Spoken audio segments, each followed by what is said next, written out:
faut rappeler que Mehdi a été kidnappé ici en France et que quelque part, la France est responsable et qu'il y a aussi des réclamations à faire au niveau de la France. Je pense que c'est quelque chose de très important à rappeler. Après, notamment sur la question de la Constitution, qui est une question fondamentale, puisque la Constitution affirme, par exemple, que le Maroc est un État musulman, la même chose que, par exemple, ce qu'on critique chez Israël, par exemple, qui se dit un État juif, purement juif, et de ce fait, le Maroc exclut quelque part toutes les autres religions, et aussi la position des athées, par exemple. Il faut dire qu'un Marocain qui est né au Maroc doit être musulman, il n'a pas le choix, il doit être musulman, et s'il décide par exemple de changer de religion ou s'il décide d'être athée, il est considéré comme étant, du coup, alliant dans le cas de l'apostat, donc on peut le tuer. C'est quelque chose d'assez, sur lequel il faut revenir, même s'il y a aussi derrière l'aspect culturel qui n'est pas évident, qu'il faut prendre en considération. Donc je pense que c'est un point aussi qui rentre dans cette discussion-là. Il y a aussi la position sur les homosexuels, qui est aussi un sujet à débat, et je pense qu'aussi ces deux populations, il faut mettre un peu de lumière sur ces deux populations et revenir sur leur situation, parce que du coup on a parlé pas mal des atteintes à la libre circulation, au kidnapping que font l'État, donc on a plus l'impression qu'il y a cet enjeu politique, mais il y a aussi des réalités terre à terre très importantes et auxquelles on ne pense pas forcément. Voilà, c'était juste une petite remarque. Moi aussi, je vis en France depuis une longue date et donc je suis un peu déconnecté par rapport à la réalité marocaine. Mais néanmoins, je vais quand même poser une question, voire deux. Un, c'est concernant le Conseil consultatif des droits de l'homme au Maroc, qui a été créé sur Hassan II. Il continue. Quelle position, quel bilan, voilà, est-ce que c'est juste ça, une structure pour amuser la galerie, ou est-ce qu'il y a quand même un travail effectif? Deux, justement, ça fait 10 ans maintenant que le roi Mohamed VI a accédé au pouvoir. Il y avait à l'époque un vent de liberté, donc je voudrais savoir qu'est-ce que ça en est au niveau de la liberté, justement, liberté d'opinion, d'expression, et aussi au niveau économique, la survie des gens.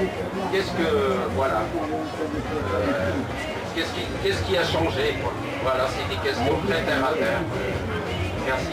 Sur le dossier Foka, on considère que ce n'est pas seulement l'État marocain qui est responsable, ce n'est pas seulement l'État français, il y a plusieurs parties qui ont contribué à l'assassinat de Foka. Et surtout, dernièrement, c'est l'État français qui bloque, je ne sais pas comment on appelle ça en français, pour impliquer les 5 personnes marocaines, 5 responsables des sécuritaires marocains. Maintenant, c'est bloqué au niveau de la France. Donc ça a toujours été pour nous une revendication envers l'État marocain, envers l'État français.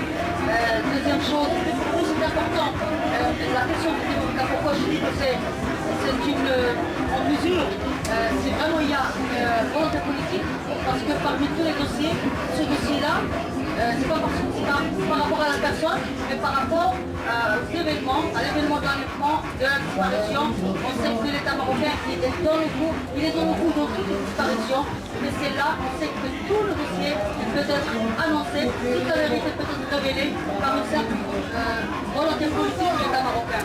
Et d'autres aspects, certaines sont aussi des questions qui nous concernent, sur lesquelles on agit, on travaille en coopération bien sûr, en contribution avec d'autres ONG qui sont sur la France, aussi la famille du Volta, que je salue d'ailleurs à cette occasion parce que c'est grâce à elle, entre autres, que le dossier n'a jamais été clos, il reste toujours vivant et à jour de tout le temps. Et le 29 octobre, c'est la journée nationale de disparus que nous commémorons au Maroc, et c'est encore une occasion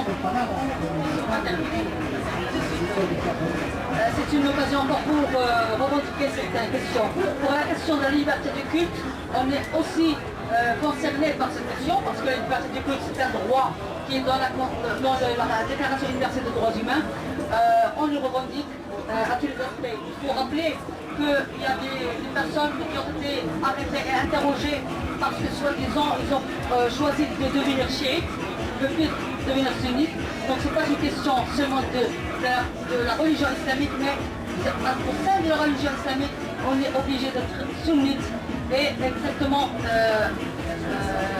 un des rites des catholiques. Donc c'est vraiment l'atteinte à la liberté de culte. La deuxième chose, sur la question des droits des homosexuels au Maroc, je crois que l'NDH était la seule organisation ayant parlé de ce sujet, malgré tout ce qu'il a comme risque dans une société comme la nôtre. La question le Conseil des Marocains en France, la NDH avait dans son communiqué considéré que c'est un conseil non démocratique qui n'a jamais été élu démocratiquement. C'est un conseil qui pourrait être une source d'intérêt personnel des personnes qui sont dedans. Mais c'est un conseil que pour nous, on refuse qu'il se substitue aux droits politiques des Marocains résidant à l'étranger, le droit de vote et de participation, avec tous les commentaires, avec toutes les critiques que nous avons envers la question de la démocratie au Maroc, mais c'est un droit d'être sûr. Je crois que la question des sacralités au Maroc, c'est une grande entrave à la liberté d'expression au Maroc. Beaucoup de personnes sont arrêtées, jugées et en prison parce qu'ils ont soi-disant atteint à la sacralité. Et la sacralité, c'est tout ce qui critique la politique du roi, tout ce que même, comme j'ai dit, parler de la maladie du roi. Il y a des journalistes qui vont être poursuivis pour ça. Les militants de l'NDH ont été arrêtés, poursuivis pour ça, etc.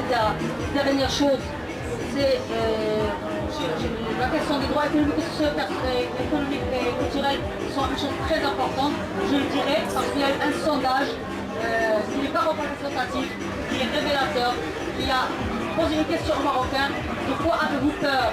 Vous avez peur du terrorisme, vous avez peur de l'insécurité, vous avez peur du réchauffement climatique, vous avez peur de la pauvreté et du chômage.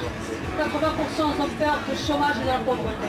Donc c'est une inquiétude, c'est un problème sérieux. Et le droit économique, social et culturel, il faut que ce soit, c'est un des défis et un des champs sur lesquels on doit vraiment agir.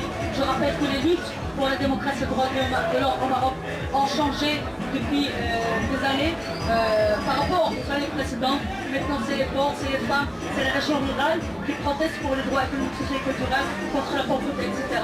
Bien sûr l'élite continue toujours à jouer son rôle, peut-être pas comme de la même façon, mais maintenant c'est une nouvelle lutte qui apparaissent dans la société marocaine, c'est parce que justement cette question de globalité de droit est un défi qui se présente et auquel on doit faire face. Merci et je donne la parole à Zed. Merci.